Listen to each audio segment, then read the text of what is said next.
Alright fellas, B44.2, a fellow racer on the internet asked me if I could point out some of my weights here and how I got them in there.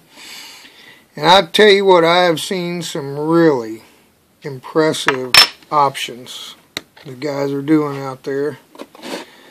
And what I did was I had Big and Kane, Mr. Manufacturer is what we ought to call him. That guy, he took a full 80 gram one and shaved it down for me. Just cut it in half lengthways. One ended up 42 grams, the other ended up 40 grams. So I got a little extra for my purchase, but look at that. He did a nice job on that, didn't he? Yeah, he really did a good job. Now, you could take a drill and drill a bunch of holes and make it lighter. Or you can actually servo tape 1/4 ounce weights to that. Or I could servo tape this one to that. Or I could run a long screw through it and put a nut on top and add to the one I've got in there. I believe the one that's in there now is 40 grams. And it's, for my setup and our track, it's worked good.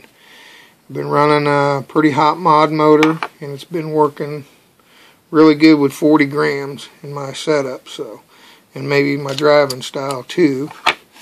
But one of the more impressive weights I've seen was, I did have other ones that were actually painted, and I sold them with another kit, but I went ahead and had him made these for me, and I never did paint them, but that's what you would end up with as an option there.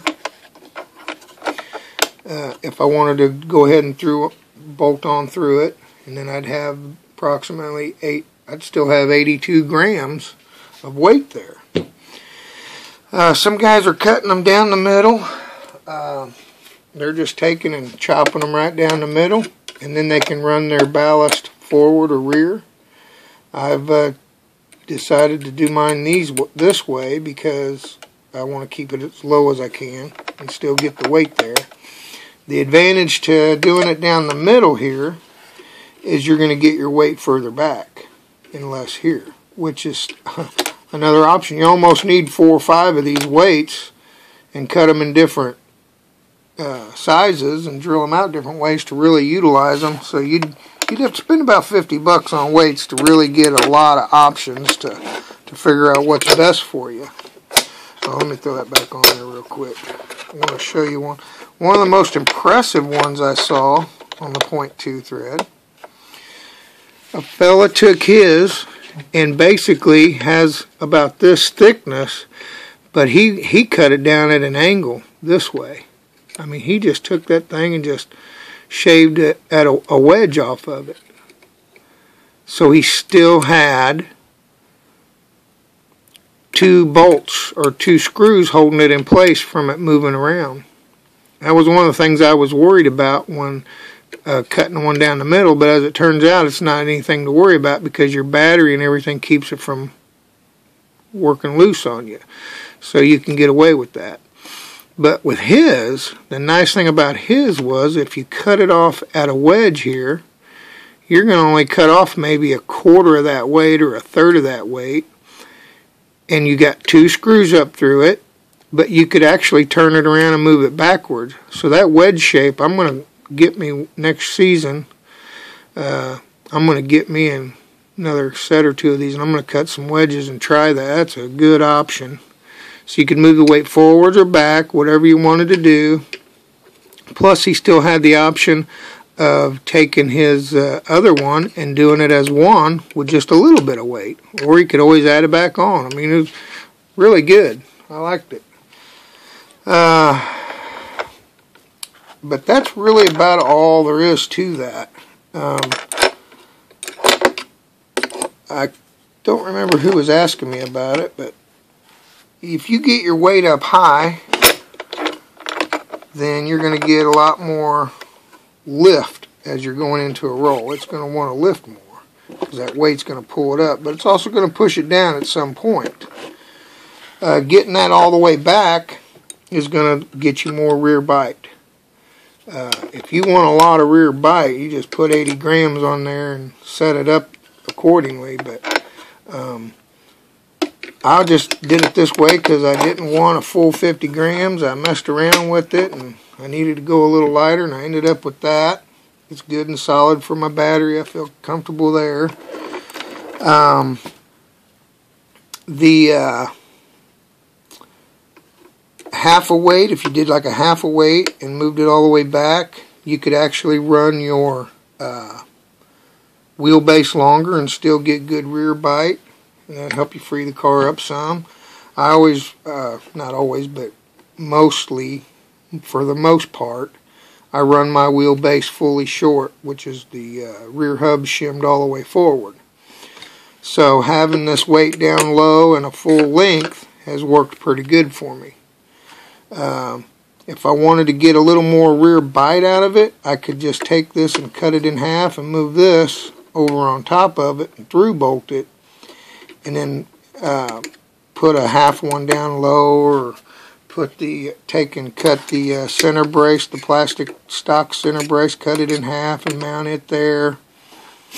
And that's a great option too, because then you're getting more of that weight to the rear. You're going to get like 40 grams of weight as far back as you can possibly imagine. And that's a great option too, especially if you're running on loose soil like a sandy surface or a real dusty surface. You want to get as much weight back there as you can, so get some good bite. Another thing you can do to get good bite, get a good super soft rear tire, but a less aggressive front tire. You're going to get a lot of push, but if you can change your driving technique and style, getting rid of some of that front bite will give you a little more rear bite too. So that's another option there. But at any rate, hope that gives you a couple pointers about weights. There's probably a gazillion different options.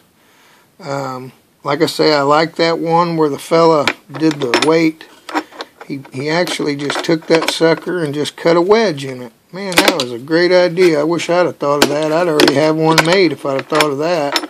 I'll for sure have one in my pit box next year. And he just took and went, whoop, cut a little line across there. If you can find somebody like Big and Kane, somebody handy with a bandsaw, that's the trick. It took me to cut a full 80 grams straight in half. I bet it took 30 or more minutes to cut one of these lead things in half. You would never think it, but by hand, it's a job. Even with a Dremel tool, it's work.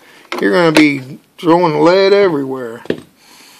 At any rate, that's about it on that. If you guys got any questions, feel free to ask. Unfortunately, I'm done with the indoor season. I've sold this kid. It's going bye-bye, and I'm all in for 8 scale now for the rest of the summer, but I'm always around. I won't have a kit handy to point things out, but at the beginning of next season I'll be back, and I'm sure I'll try some different things by then. I'll definitely do some more weight options, and probably going to do some different slipper options too. I think I'm going to go for the six pad next year. I'm going to see if I can squeeze a 6 pad in there. So, at any rate, gentlemen, we'll talk to you later. Hope that helps the fella out that asked me about it. Adding weight to your car can be beneficial. Taking it out can actually be the worst thing you can do. Those tires have to meet the dirt, and weight is one of the best ways to get those tires to meet the ground. You want that tire in the dirt, and getting that weight distribution just right is a key part of that. If you look at all the factory drivers, I don't know that I've ever seen a factory setup that didn't have ballast weight in there of some sort, whether it be in the corners, the front, the rear. It's that important. It's a tuning option. When I run no ballast weight, I usually run a lighter oil in the rear, and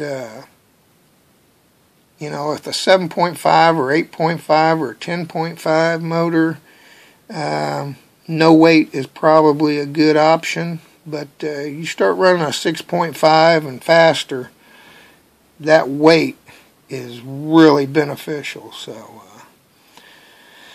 that's about it on that.